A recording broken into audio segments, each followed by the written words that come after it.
Hello and welcome back to Under the Moons. There has been ripples in the lake known as Outcast.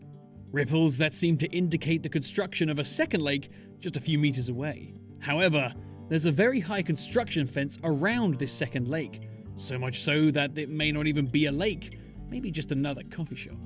But hold on, I have a few documents that were made public that indicate we might be able to throw our breadcrumbs to the ducks that may soon one day inhabit this lake. No, you haven't gone crazy. Yes, that was just a strange analogy to explain what the title of this video speculates. So before we take a dive at the evidence of a possible sequel to Outcast/Outcast Second Contact, let's step inside the boat named How We Got Here as we row deep into the lake named Outcast. From the top. Created by the Belgian company Appeal and published by Infogrames, the 1999 game comes out to great reviews and low sales numbers. However, a sequel is greenlit and goes into production, but starts to fall apart with publisher interference and is cancelled in 2001. Things go silent for over a decade. Until in 2013, the rights to Outcast are purchased by the three original heads of Appeal, and a Kickstarter to release the Outcast with a modern-day skin appears with a goal of $600,000. The Kickstarter wasn't reached, so Plan B was to re-release the original 1999 version of the game with a few updates to make sure Outcast 1.1 would work on modern-day PCs via Steam for a very accessible $5.99. Then, in 2016, it was announced that the graphical remake of Outcast was in production under French game publisher Big Ben Interactive. Outcast Second Contact was released on the 14th of November 2017, and from my knowledge didn't sell like hotcakes, maybe not even warm cakes. In fact, I'm not actually sure. The Steam numbers are all a bit weird, but the game was free with Xbox's Games with Gold. But after 2018, the waves on Lake Outcast died out. So that's where we're going to start, and let's just say a few exciting things have happened in the last 3 years. On the 28th of July 2018, on Appeal's Facebook page, a call went out for a gameplay programmer.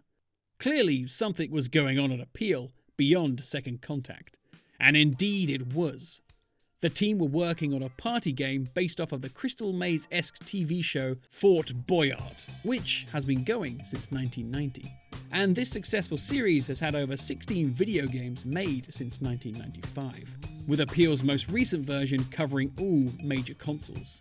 So this new job listing could very well be for this new edition, as the gameplay is a rather key part when it comes to a fun party game, which, as you can see, was full of all sorts of mini-games.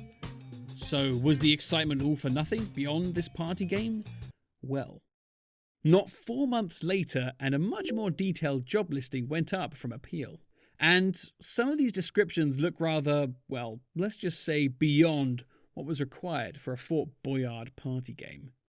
Environment and prop artist, concept artist, and a Houdini tech artist. In case you don't know, Houdini is very much not your average effects simulation program. One known to be used heavily for visuals. A program that also works with the video game program Unreal Engine. And as you can see, this was clearly the preferred engine. Something beyond Boyard was going on, and speculation grew when the next post appeared. On the 9th of January 2019, a deal had gone down at Appeal. One that required not one, but 3 exclamation points. But for what and with who was locked behind an NDA. Until one day later, when the news spread that THQ Nordic had claimed the rights to Outcast from the 3 original creators who only just claimed the IP from Infogrames 6 years earlier. If they had signed a deal to pass Outcast to THQ, I'm gonna guess it was for a very good reason. With a cheeky update of their growing team and with the release of Fort Boyard in June 2019, Appeal started on something big. And with the release of their new website in July of the same year, it was confirmed that production had begun on Project S, with a cheeky picture of a wormhole, followed with this description. Project S is a very ambitious science fiction open world project that's currently in development. Release is still a few years out. And with that very revealing description, I am very confident in saying, I think even Ma would be able to connect the dots on this one. Science fiction, open world, a wormhole, project sequel? But wait, didn't THQ Nordic own the rights to just Outcast? Wouldn't they be making the game and not Appeal? Well, here's what you see when you visit the webpage today. On the 11th of May 2021, for some reason, THQ Nordic acquired Appeal. Well, the question as to why was actually brought up in the shareholders live event for Embrace Group, who owns THQ Nordic. In a quick interview with Nordic CEO Clemens Kritzer, tells us why. Appeal Studios. The main reason why we acquired Appeal Studios is definitely Yves Collet, his team of leads as the entire development team in the studio, because those guys go always for the maximum possible. The confidence they have in Appeal CEO Yves Goulet and his team, spurred on by their experience to create something special, really speaks towards this Project S to be something special. And speaking of this confidential project, Clements goes on to say, they will work in the future on memorable open world games. They started already. So they have 2 games in development. One is an internal project based on a THQ Nordic IP, where luckily Appeal Studios is extremely familiar with this IP, and the other project is for another publisher. So it's a third-party project. So yeah, can't wait to reveal the news about this game in development. A THQ Nordic IP that Appeal are very familiar with. Well, if we go into Appeal's history of released games, we can see we have 2 to choose from.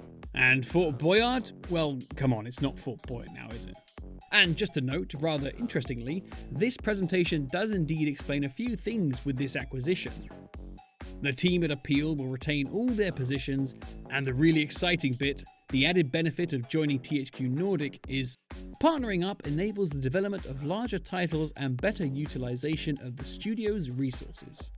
So if this game truly is what we are all hoping it is, then the one thing we can be sure on is that if THQ Nordic and Appeal are creating a sequel to Outcast/Outcast Second Contact, it's being created by the original main developers, and they're under the wings of a company that not only has full confidence in them to make something special, but are there to make sure it can be achieved with time and resources. Are you guys as excited as I am for this? Now, disclaimer of course, I'm not saying Project S is a sequel to Outcast, I am merely using critical thinking with what's publicly out there. But if you think you can reason that it's something else, then please convince me otherwise in the comments. But before that, answer me this. In this image on their website, before the THQ Nordic acquisition, why do they have framed pictures of the artwork created for the cancelled original sequel, The Lost Paradise, on their office walls? And what is this Talonzar-looking architecture doing on a reference board? Quite interesting indeed. Well, now I'm fully in the mood to talk about a potential sequel. So, as a long-time fan of Outcast, what would I hope to see after all these years? First off, the score. If you know me, you know how much I love the music from Outcast. So, for me, I would make sure composer Lenny Moore returns to give audible life to an Outcast sequel. And judging by the comment he left on one of my past Outcast videos, it seems like he's still a fan. Another thing about Outcast was that the female Talan were always missing from the game, as they were all stated to live on another region. Seeing their home world and them along with some Talan children would be brilliant. And with this setup of the journey to Khazar teased in the secret room in the Palace Fae, I think this idea is in the developers' minds too. But why stop with Khazar? The only reason why the other regions on Adelpha are all connected is due to the Talan finding and turning on the Daokas, which, I will remind you, were made by a far more intelligent civilization that once roamed Adelpha before the rise of the Talan civilization. So, there may be even more new locations to be found. And, speaking of these ancient beings, the mystery of them was always floating in the background of Outcast. More of an exploration into them would be brilliant. A more diverse array of animals would be great to see as well. And from what was shown from the cancelled sequel, this was definitely going to be something revisited. But the real question is, will we see the lost original animal, the Demility, the small hoppy kangaroo?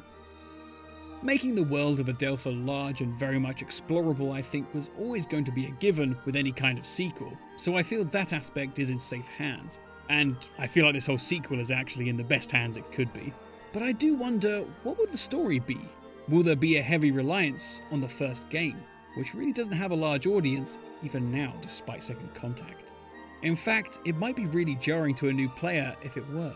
For that matter, will we even still be playing as Cutter Slade? Is it worth maybe playing as someone else experiencing Adelpha for the first time, to kind of be there with the new players? In fact, when will this even take place? The whole time dilation, which was a very large part of Outcast's story twists, could really be used for some funky storytelling. From what I knew of the main story to the original cancelled sequel, The Lost Paradise, they really could take it in any direction, and I'm sure I'd be happy. And also, I know that Infogrames were basically trying to mould The Lost Paradise into their own version of other popular games at the time, like Metal Gear Solid and whatnot, and that caused big rifts inside of the company, so the gameplay will most likely be true to the original, an action-adventure game with a large emphasis on exploration, and maybe stealth? I have seen you, Ulukai. Come, speak with me. Also, will Cutter have a new face? I mean, if we're going on Appeal's history, the answer is probably yes, although I did quite like the last one. And speaking of faces, I'd personally donate all my Zorkins to have the Talans' faces get closer to how they originally looked. Literally everything in Second Contact looked beautiful, except when you started talking to anybody. So, let's finish here with my prediction for the game's title. Going on what we know with titles like The Lost Paradise and Second Contact, and to bring in new players, I predict the next one will be Outcast, The Parallel World. No, that's kind of crap. Outcast, Distant Worlds. No. Outcast, Beyond the Horizon. Distant Horizon. Parallel Horizons. Whatever. I'm excited, and this announcement can't come soon enough. I was hoping to hear something at Gamescom this year as they did with Second Contact. Alas, all is quiet. Until just this last week, THQ Nordic announced a special 10-year anniversary showcase event on the 17th of September in which 6 new titles will be announced.